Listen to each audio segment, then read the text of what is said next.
Ready? Go. Ako po si Mrs. Noemi Alegre Dacara. Nakatira po sa Santa Rosa Street, Paniki, Tarlac.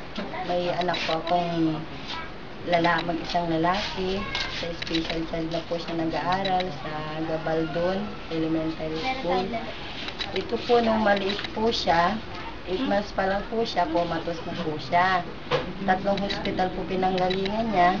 Sa awa ng Diyos po, natulungan po ako ng ako. Nahirap ako sa kanya, hindi ko po alam kung saan po ako tatakbo, kung saan po ako hingi ng tulong. Pangalawang buhay po niya ito. Sa totoo lang po, nahihirapan po ako sa kanya. Mag-alaga sa kanya. Araw-araw po yan, oras-oras. Halos po, masakit po talaga sa ulo. Ano po ang ginagawa ng gobyerno ngayon sa inyo na tulong? Meron po bang ginagawa ang gobyerno?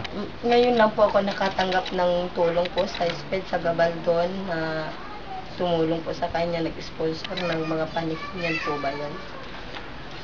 So bukod po dun sa ginagawa po ng Gabaldon Elementary School, meron po bang ibang organization na tumutulong sa inyo? Wala po sir, yun lang po. So ngayon lang po ninyo na-encounter yung bagong sinag Opo. na Ngayon nakatie up sa Gabaldon? Opo.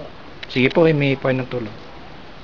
Humihingi po ako ng tulong po sa inyo sa may magandang loob po.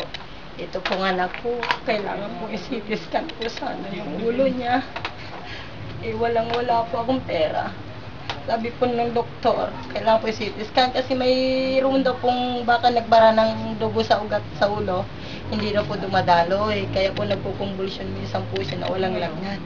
Walang-wala po ako. Kaya hindi ko na pumasikaso mapa-CT scan po siya. Yun lang po sanang gusto kong ilapit po sa inyo. May gusto pa po kayong sabihin? Wala na sir.